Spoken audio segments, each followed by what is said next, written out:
Hi, Becky. Thanks so much for interviewing with us today. I've got a series of 6 questions for you. You're going to have 3 minutes to answer each question, okay? Okay.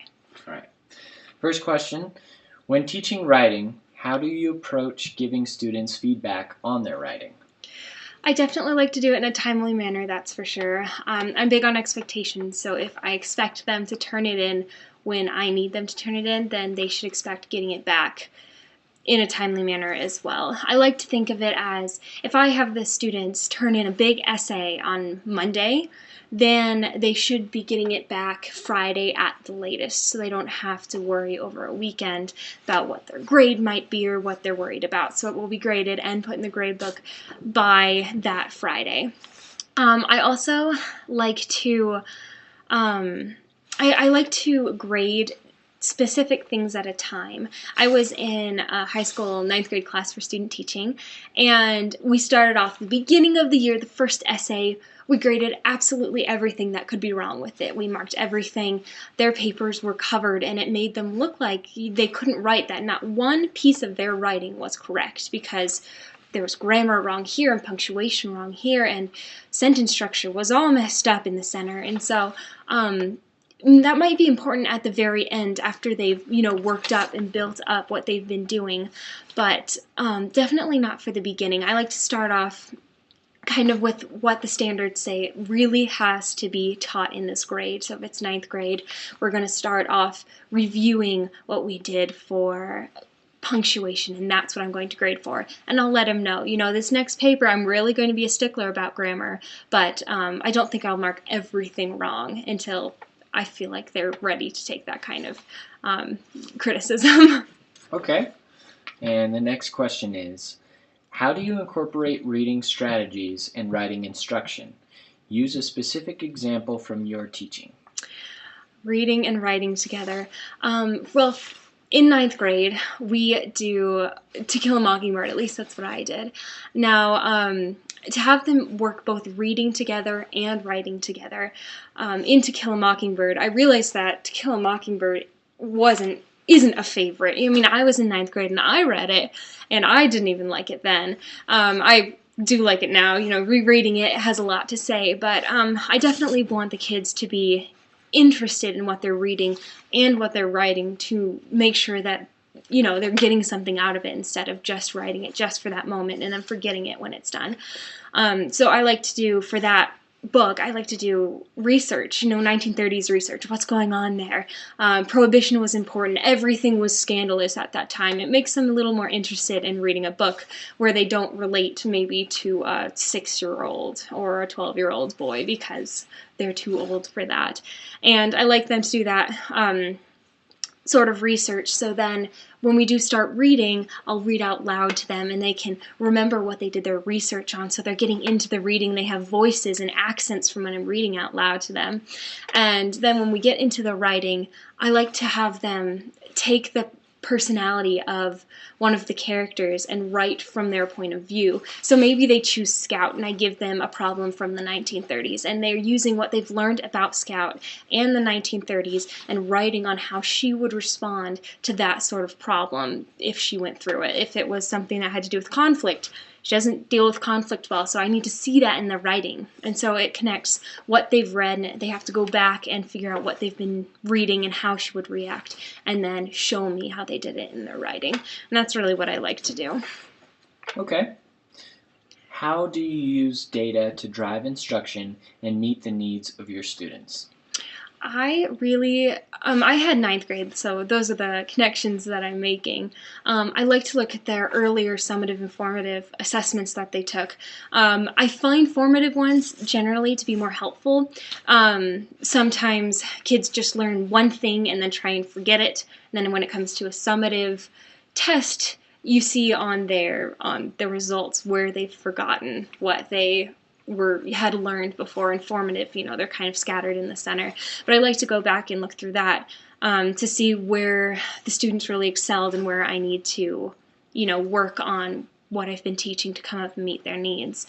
I also know that it's really important to use my teammates, maybe my 9th grade teammates, 10th, 11th, or 12th, and work with them and say, oh, do you have this student? What works with them? What doesn't work with them? Or even go back down to a lower set of team members and say, you had them last year. What kind of advice can you give me about, what they're doing or anything like that? And then I know it's not going to be TCAP, but for the past couple of years it's been TCAP. That shows a lot of, they excel in comprehension and communication, but they really need help in some of these different ways of writing and stuff like that. And I like to look at those sort of responses to see if I can't help meet their needs and so they can meet the standards that they have set for them. Okay. Describe your classroom management style and tell about how you handled a specific classroom management challenge that you faced.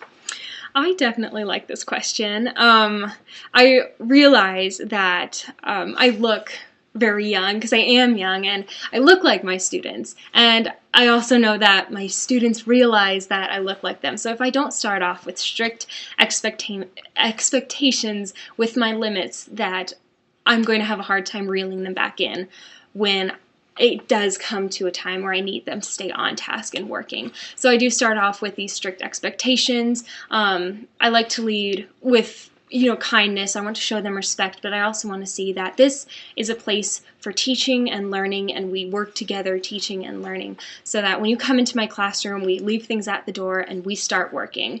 It might be later in the year that we get a little loosey-goosey. We have lots of fun and we have a weird day, and that happens, but I don't want to start off that way because the response to that is that my classroom won't get a lot done. You know what I mean?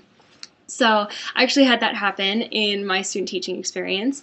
It's a good thing to learn. I had 2 pre-AP 9th grade classes. One that was on task. It needed to do what it needed to do. I would tell them they'd get it done. When I gave them constructive criticism, they would respond well to it.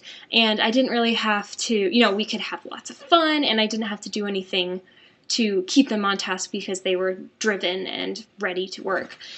And I had another class who they were just giant goofballs, like most 9th graders are. And I started off a little too loose with them, and then partially through the semester, I couldn't keep them on task, and they were falling behind where the other classes were. And I learned that if I don't start off as strictly, then I really, really do have some problems keeping them on task and making sure that they learn what they need to learn for standardized tests or anything like that. Explain how you would handle a conflict between 2 students. Yes, I actually had that happen. I had a bully situation, which you wouldn't expect it was a bully situation because both of the students were quiet girls who sat next to each other and, didn't really communicate with anybody. They were quiet, and it turned out that in one of my poetry lessons, they had to write some poetry about an issue they were having. And they both wrote about how one was the bully and one was the bullied.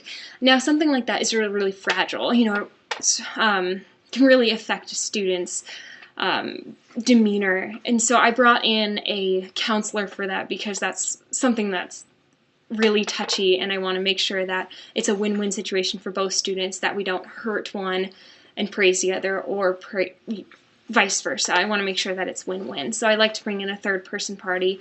Of course, we'll go through like the school's conduct code book and stuff like that.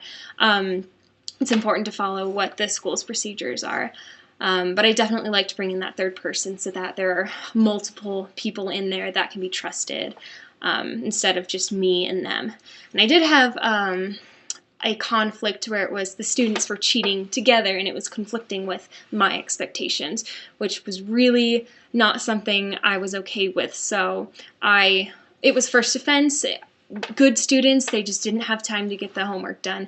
And that's something where it's it's important in my class. I don't want them to cheat. I don't want them to see that it's okay and that they don't get consequences. So with that one, they were given zeros. They had makeup work because it was a first offense. And if it was anything bigger than this one homework assignment, I would have brought in, administration or something like that. But because this was so minute and a first offense, I dealt with it with myself. They realized there were consequences, and it hadn't happened after that. And those are two conflicts that I had to deal with. Okay. Thank you. And lastly, do you have any questions for us? I do. So these are questions for any of the school principals that are watching this right now.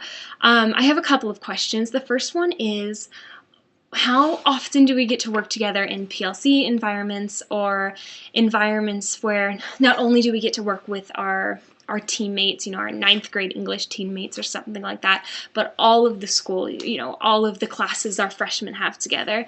How often do we get to, sit on the same page? Because I find it important to really bring everyone together so that we can make ourselves a better school and a better community. Another one that I have is arts and theater.